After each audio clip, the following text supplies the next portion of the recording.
जी ये पेपर है जी हमारे पास 131 और ये जी असिस्टेंट इन वेरियस डिपार्टमेंट। इसका क्वेश्चन नंबर फर्स्ट लेते हैं जी हम। पहला question, the total cost of 12 pen and 5 pencil is 111, यानी 12 पेन और 5 पेंसिल ये 111 रुपीज के हैं।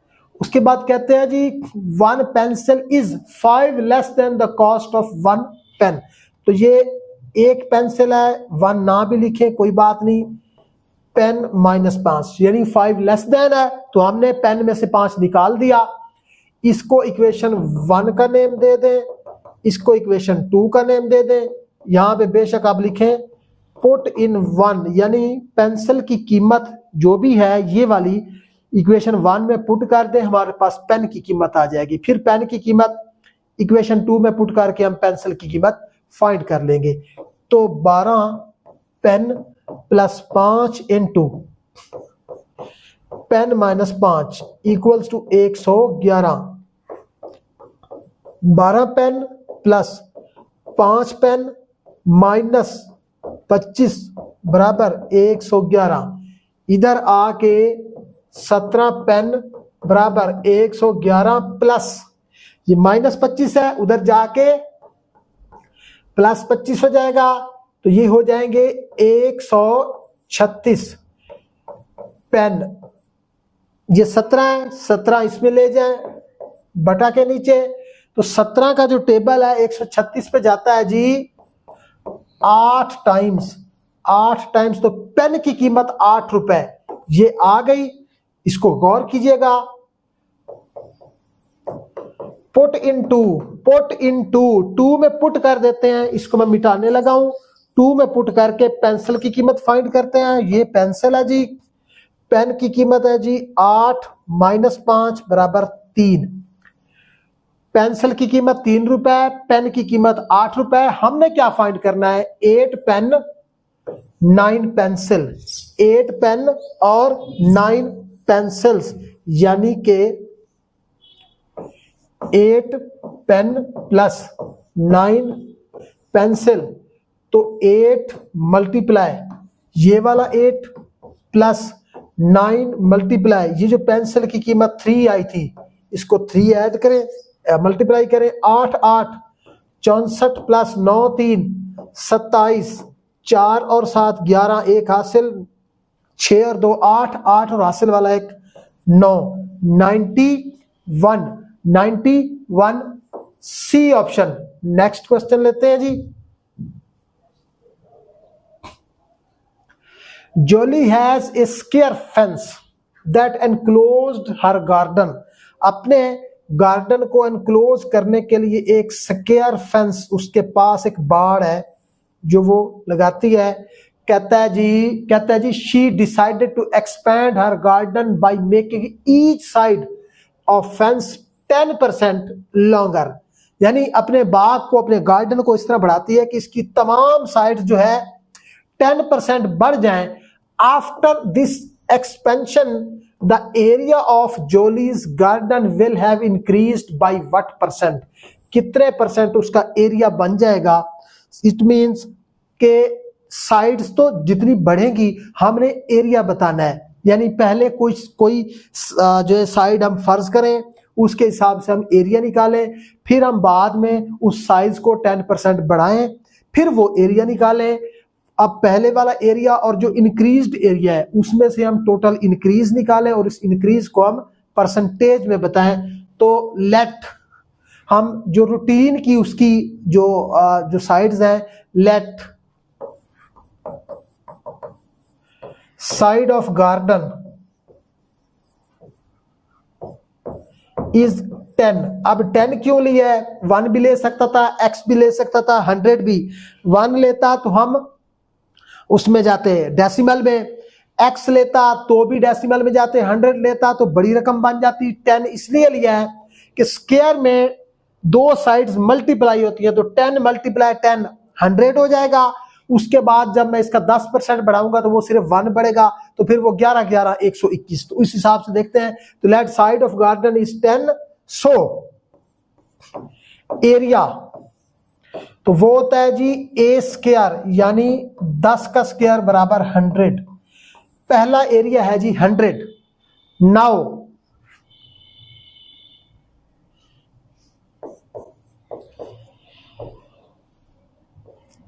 इंक्रीज्ड साइड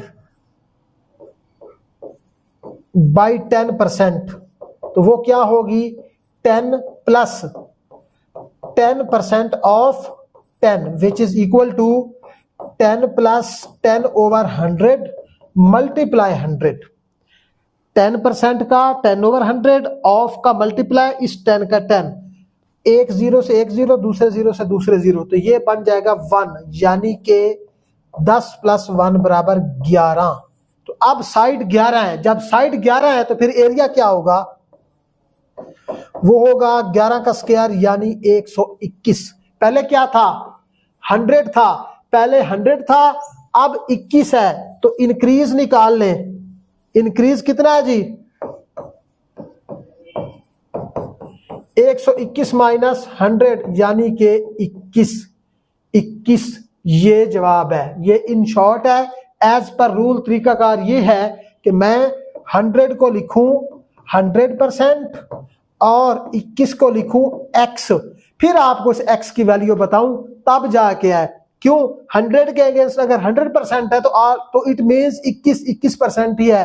अदरवाइज आप अगर कोई और वैल्यू लेंगे तो यहाँ पे जवाब 100 के बजाय कुछ और आएगा और नीचे 121 के बजाय यानी इंक्रीज का जो है वो 121 के बजाय कोई और आएगा। फिर आपको इस तरह निकालना पड़ेगा, फिर जाके आपका 21% आएगा। बहरहाल आपका जवाब 21% है। 1 over a multiply 1 over b equals to 1, then the value of b minus ac is 0, 1, -3 cannot determine।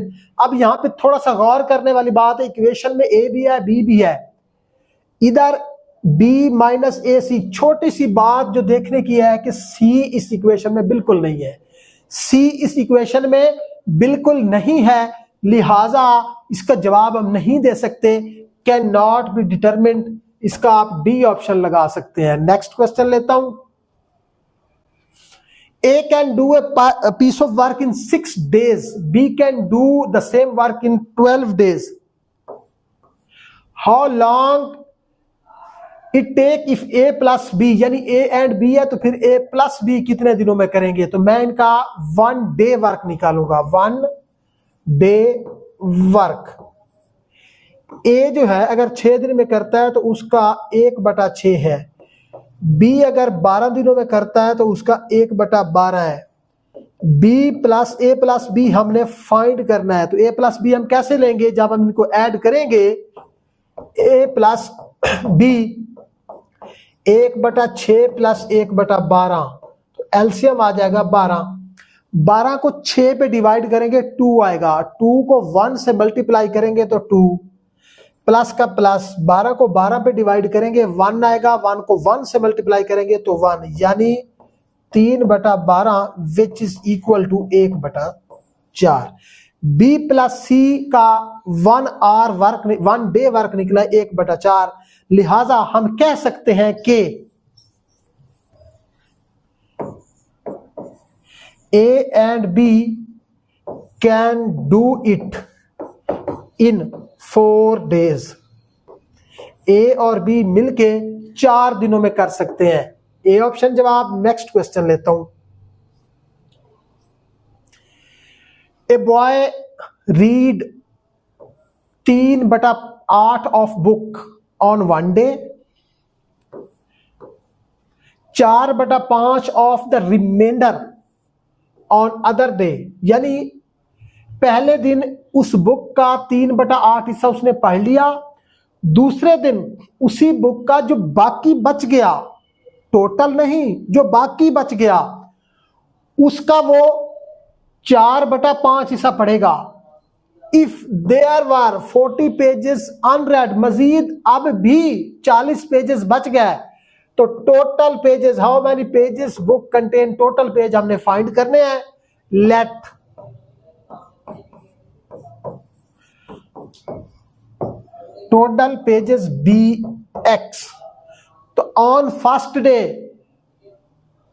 3/8 of x यानी 3/8 एक्स हमने पहले दिन पढ़ लिया। दूसरे दिन बाकी जो कुछ बच गया उसका 4/5। अब बाकी कहां से लाएं? बाकी हम इस तरह लगेंगे, टोटल एक्स है x माइनस 3/8 एक्स। इसके नीचे चूंकि 1 मौजूद है ये 8 आएगा, तो ये 8x माइनस 3x यानी 5x/8। तो पहले 3/8x है, अब 5/8 बाकी है, तो आप इधर लिख लें 5/8x।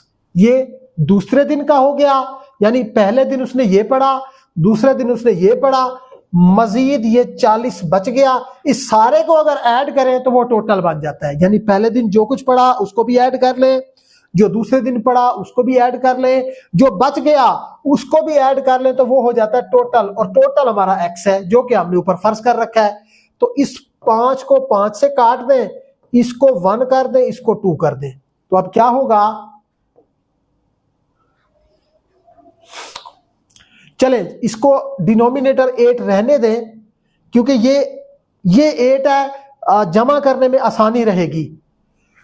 तो 3/8x प्लस 4/8x ताकि आसानी रहे, प्लस 40 बराबर x। अब x वाले एक साइड पे, बगैर x वाले दूसरी साइड पे 40 रहने देते हैं, इनको पकड़ते हैं दूसरी तरफ ले जाते हैं। इनको पकड़ के हम दूसरी तरफ ले जाते हैं, तो क्या होता है जी? 40 equals to x minus 3/8x minus 4/8x। तो अब 8 तो आ जाएगा एलसीएम, इसके नीचे 1 मौजूद है, ये हो जाएगा 8x, ये हो जाएगा 3x, ये हो जाएगा 4x एज इट इज। तो ये आ जाएगा 40 के इक्वल, यानी 3x और 4x माइनस के ये हो जाएंगे minus 7x, which is equal to x/8 बन जाएगा, क्योंकि 8x माइनस 7x, तो 1x बचेगा। x/8 equals to 40। तो अगले स्टेप में 40 मल्टीप्लाई 8 इक्वल टू x, यानी 8 4 32, 0 का 0। 320 पेजेस उस बुक के हैं, उस बुक के 320 पेजेस हैं। तो नेक्स्ट क्वेश्चन लेते हैं।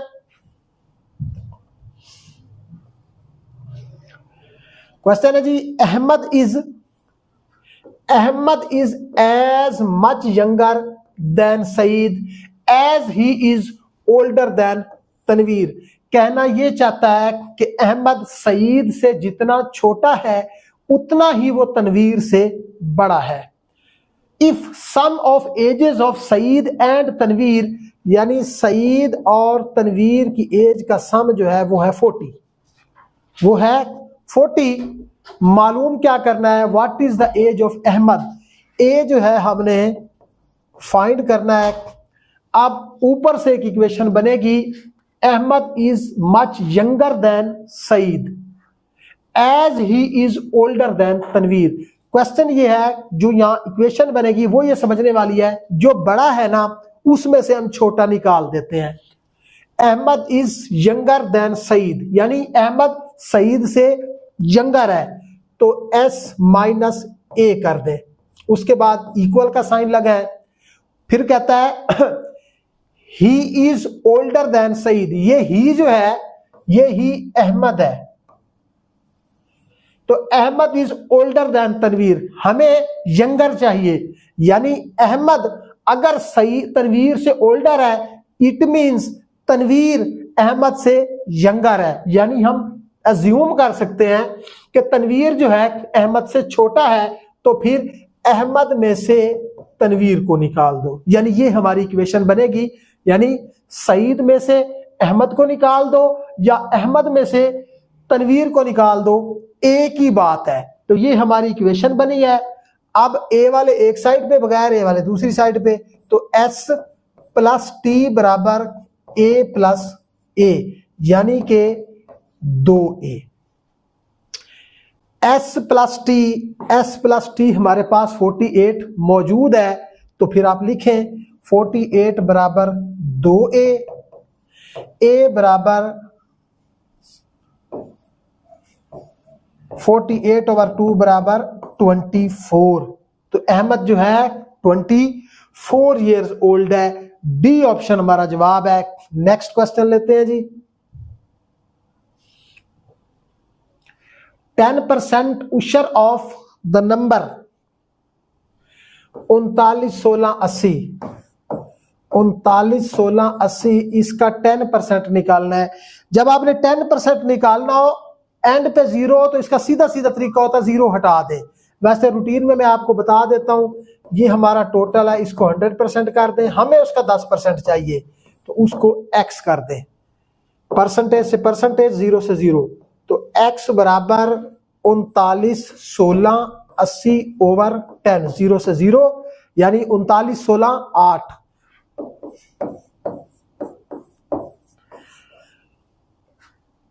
39,168 बी ऑप्शन जवाब है जी। नेक्स्ट क्वेश्चन लेता हूं जी। ये क्वेश्चन है जी √3 ओवर √12। कहता है नेचुरल है, इंटीजर है, रैशनल नंबर है, इररेशनल है। अंडर रूट देखते ही हम कहते हैं कि ये इररेशनल है। इररेशनल ये नहीं है। कैसे? जरा गौर कीजिए कि ऐसी कंडीशन में हम इन सब को एक अंडर रूट के नीचे भी लिख सकते हैं। तो 3/12 हो जाएगा। जब ये 3/12 हो तो ये आपस में कटेंगे, तो ये 1/4 हो जाएगा, 1/4 हो जाएगा। उसके बाद हम इसको √1 और फिर √4 लिख सकते हैं, जैसे ये अलग-अलग थे। तो उसके बाद क्या होगा, हम इसको 1 का स्क्वायर, क्योंकि 1 का स्क्वायर हमेशा 1 होता है, 1 का स्क्वायर 1 होता है, हम लिख सकते हैं। और इसको हम 2 का स्क्वायर लिखेंगे, तो ये 1 हो जाएगा, ये 2 हो जाएगा। तो 1/2 जो होता है, 1/2 हमेशा rational number which can be written in the form of P/Q, लिहाजा ये एक रैशनल नंबर है। पेपर कंप्लीट हुआ।